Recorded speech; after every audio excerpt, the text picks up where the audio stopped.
میلاد شریف کا برکت والا مہینہ ہے. ہم میلاد شریف کیوں مناتے ہیں؟ میلاد شریف منانے کا فائدہ کیا ہے؟ آپ ایک بات غور اور توجہ سے سنیں.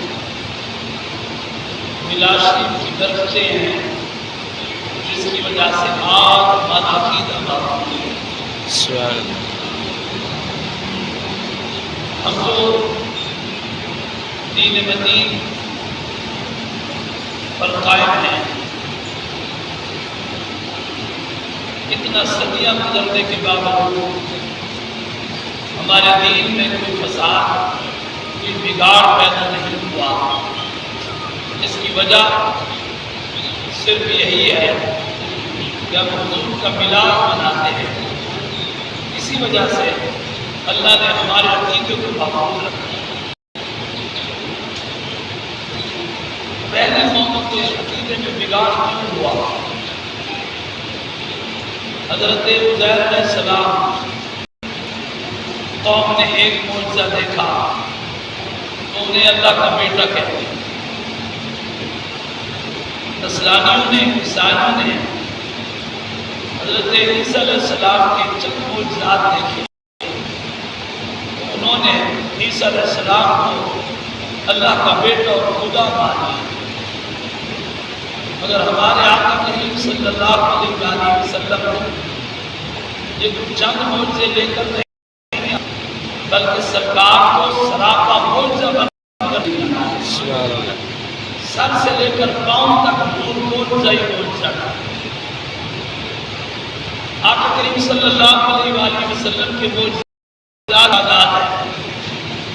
اگرچہ اس میں اختلاف ہے مگر 1200 میں علماء کی اتفاق ہے. 1200 کے ایسے معجزے ہیں جو مشہور ہیں. اب غور فرمائیں، چند معجزے باقی نبی لے کر آئے. قوم ان معجزات کو دیکھ کر عقیدے میں بگاڑ پیدا کر دے.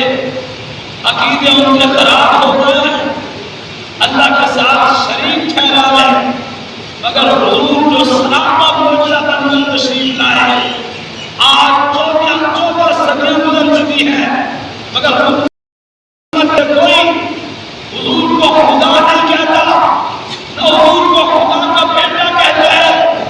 اتنا عرصہ گزرنے کے باوجود ہمارا جو عقیدہ محفوظ ہے اس کی وجہ صرف یہی ہے کہ حضور کا میلاد کی وجہ سے ہم بچے ہوئے ہیں. کیوں؟ کہ میلاد کا مطلب کیا ہے؟ میلاد کا معنی ہے حضور کی ولادت کا ذکر کرنا، حضور کے پیدائش کے دن کو منانا. اب جب ہم میلاد مناتے ہیں تو ہمارے بچے کو اس بات کا علم ہے کہ حضور کی ولادت ہوئی ہے. حضور کے ماں باپ بھی تھے، حضور مکہ میں تشریف لائے، مدینہ میں جلوہ گری ہوئی. تو اس سے بچے کے ذہن میں یہ بات آ جاتی ہے کہ حضور کی ولادت ہوئی ہے. جس کی ولادت ہو وہ خدا نہیں بن سکتا. خدا ہے تو ولادت سے بڑا ثابت ہوا. میلاد منانا یہ شرک نہیں بلکہ میلاد سے تو شرک کی جڑیں ختم ہو جاتی ہیں. جس کی جڑیں کھیل دی جاتی ہیں، میلاد منانے سے ہمارا عقیدہ محفوظ ہے کہ ہم بار بار میلاد منا کر بتاتے ہیں حضور خدا نہیں بلکہ اللہ کے خاص بندے ہیں. حضور کی ولادت ہوئی ہے، خدا وہ ہوتا ہے جو ولادت سے بڑا. پھر بھی کہتے ہیں کہ میلاد کیوں مناتے ہیں؟ اب سب سے بڑا سوال یہ ہوتا ہے کہ کیا کسی صحابی نے حضور کا میلاد منایا؟ تم تو مناتے ہو. آپ غور فرمائیں، میلاد کا مطلب میں نے پہلے عرض کیا ہے. میلاد کا معنی ہے حضور کی ولادت کا ذکر کرنا، حضور کے اوصاف عمیدہ کو بیان کرنا، حضور کے معجزات کا ذکر کرنا. اب یہی بات حضور کے صحابہ میں بکثرت پائی جاتی ہے. آپ مسلم شریف اور نسائی شریف اٹھائیں، مسجد نبوی شریف صحابہ کرام کا اجتماع اور اکٹھے بیٹھ کر اللہ تعالیٰ کا ذکر کر رہے تھے۔ اسی دوران رسول اللہ صلی اللہ علیہ وآلہ وسلم تشریف لائے۔ اگرچہ یہ حدیث پاک مسلم شریف میں بھی ہے، کہتے ہیں کہ سیاستہ کا حوالہ دو، مسلم شریف بھی سیاستہ میں سے ہے اور نسائی شریف بھی سیاستہ میں سے ہے۔ آقا کریم تشریف لائے، مسجد نبی شریف میں صحابہ کرام بیٹھے ہیں۔ حضور نے پوچھا آج تم یہاں کیوں بیٹھے ہو؟ تمہارے بیٹھنے کا مقصد کیا ہے؟ عرض کرتے ہیں حضور ہم بیٹھے نذکر اللہ ونحمدہ، ہم اللہ کا ذکر کر رہے ہیں اور اللہ کی حمد بیان کر رہے ہیں۔ کیوں؟ کہ اللہ نے ہمیں دین پاکیزہ عطا فرمایا۔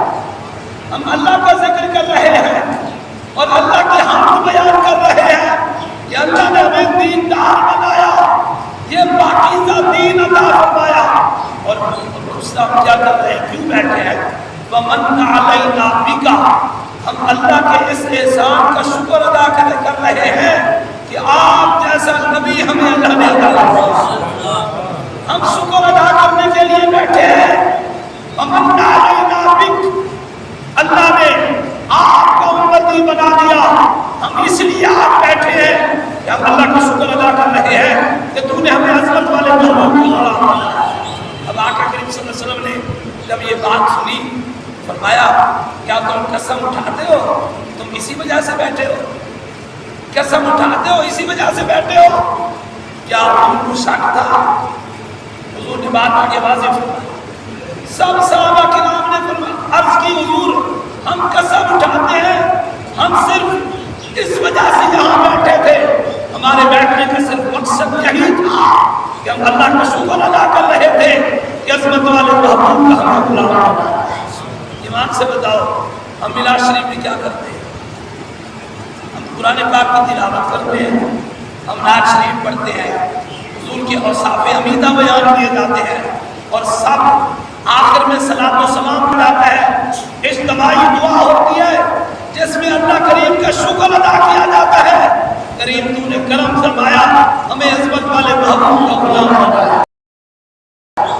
اللہ تعالیٰ کی توفیق سے اس کے دیے ہوئے رزق میں سے حضور کی آمد کی خوشی میں ہم صدقہ خیرات کرتے ہیں۔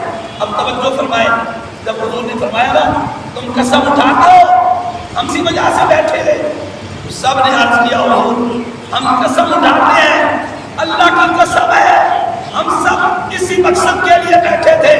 اب تمہارے اور میرے آقا کریم نے ارشاد فرمایا میں نے تم سے قسم اس لیے نہیں اٹھوائی، مجھے تم پہ یقین نہیں تھا، مجھے یقین تھا۔ میں اپنے حجرے میں بیٹھا ہوا تھا، جبریل علیہ السلام میرے پاس آئے، عرض کی حضور آپ مسجد شریف میں جائیے، آپ کے غلام جو کام کر رہے ہیں، جس مقصد کے لیے بیٹھے ہوئے ہیں، اللہ کریم ان پر اتنا راضی ہوا ہے، ملائکہ اعلیٰ کے فرشتوں کے سامنے ان کے تذکرے فرمایا۔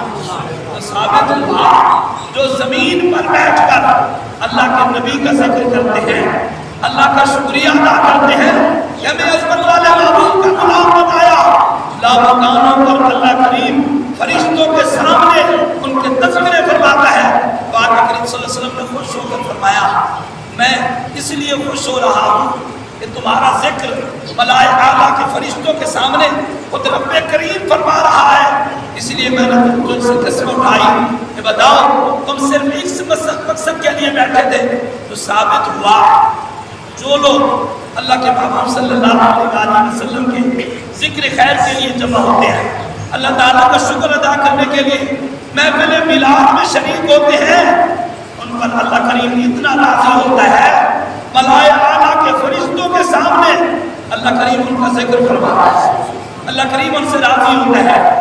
تو میلاد شریف کی محفل باعث برکت ہوتی ہے جس میں حضور صلی اللہ علیہ وسلم کا ذکر خیر کیا جاتا ہے، قرآن کی تلاوت ہوتی ہے، اور جب میلاد شریف کی محفل سے واپس جایا کرو تو اللہ کریم کے اس شکر کا احسان کیا کرو کہ اللہ کریم نے کرم فرمایا ہمیں چند لمحے اپنے نبی کی یاد میں بیٹھنے کی توفیق عطا فرمایا۔ میلاد شریف برکت والی محفل ہوتی ہے جس میں اس محفل میلاد میں بھی ضرور شرکت فرمانا، اور 12 ربیع الاول شریف کو جو جلوس نکلیں گے ان میں بھی آپ نے ضرور شرکت کرنی ہے۔ محفل میلاد ہو یا جلوس ہو، ان سب کا مقصد کیا ہے؟ اللہ کی بارگاہ میں شکر ادا کرنا ہوتا ہے کہ تو نے ہمیں عظمت والے محبوب کا غلام بنایا۔ اور اسی طرح نوافل شکرانے کے پڑھو، روزے رکھ سکتے ہو تو شکرانے کے روزے رکھو، صدقہ خیرات جتنا اللہ نے توفیق دی ہے وہ کرو، اور اللہ بارگاہ میں بار بار یہی عرض کرو، اگرچہ ساری زندگی ہم شکر ادا کر نہیں سکتے، لیکن کوشش تو کرنی چاہیے کہ اللہ نے ہمیں عظمت والے شان والے محبوب کا بنایا۔